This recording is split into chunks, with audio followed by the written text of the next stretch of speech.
झालेला आहे. वऱ्हाडाच्या टेम्पोला एका कंटेनरची धडक बसली. आतापर्यंत आपण घटनास्थळी दाखल झालं, काय माहिती आहे आणि काय मागणी असते? खूप दुर्दैवी अशी घटना या मुंबई अहमदाबाद रोडवर झालेली आहे. साखरपुड्याला जे वऱ्हाड येत होतं त्यांचा भीषण अपघात कंटेनर आणि टेम्पो यांच्यामध्ये झालेला आहे. आता मी कासा अरेस्टला जाऊन आलो. साधारणतः 11 हे दुर्दैवी मृत झालेले आहेत आणि साधारणतः 16 जण जखमी अवस्थेतील धुंदवाडी या हॉस्पिटलला ट्रान्सफर केले गेले. तिथे त्यांची ट्रीटमेंट सुरू झालेली आहे. या घटनेची माहिती मिळताच मी आमचे जिल्हाध्यक्ष आम्ही स्वतः इथं आलोय, त्याची पाहणी करतोय आणि त्वरित उपाययोजना कशा होतील त्याचा आम्ही आढावा घेण्याचा प्रयत्न करतोय. इथे माननीय पोलीस देशमुख साहेब सुद्धा आलेले आहेत. ज्या रुग्णांना धुंदरवाडी हॉस्पिटलला पाठवलेलं आहे त्यांना सुद्धा ट्रीटमेंट सुरू झालेली आहे.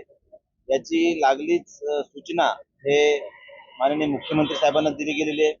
माननीय पालकमंत्री साहेब यांना सुद्धा दिले गेलेले. ते स्वतः इथे यायला निघालेले आहेत आणि प्रदेशाध्यक्ष आमदार माननीय रवींद्र चव्हाण साहेब यांना सुद्धा सूचना दिली गेलेली आहे. त्यामुळे त्वरित सगळी यंत्रणा ही प्रशासन हे कामाला लागलेलं आहे आणि जे जखमी झालेत किंवा जे मयत झालेत त्यांना तातडीची चांगली अशी मदत सरकारतर्फे मिळावी यासाठी आम्ही पालकमंत्र्यांकडे आग्रह धरणार आहोत. अर्थात आल्यानंतर आढावा घेऊन ते पुढची सूचना देत. हा टेम्पो खरं तर आउट साईडने येत होता आणि दुसरा विषय असा आहे की हे व्हाईट टॅपिंग केलं त्याच्या बाजूला जो साईड पट्टी पाहिजे ती कुठेच नाहीये. त्याच्यामुळे वारंवार असे अपघात घडत आहेत अशी माहिती स्थानिकांनी दिली.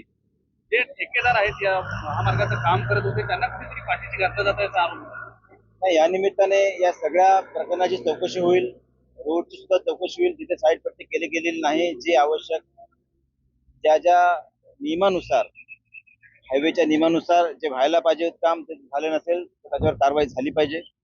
आणि जर या प्रकरणामुळे जर अशा प्रकारचे अपघात होत असतील तर ते टाळता येण्यासाठी काय उपाययोजना करावी लागेल यासाठी सुद्धा नॅशनल हायवे ऑथॉरिटीसाठी आम्ही बोलणार आहोत. आणि असे जे अपघात आहेत हे होऊ नये यासाठी दक्षता ही घेतली गेली पाहिजे. एबीपी माझा, उघडा डोळे बघा नीट.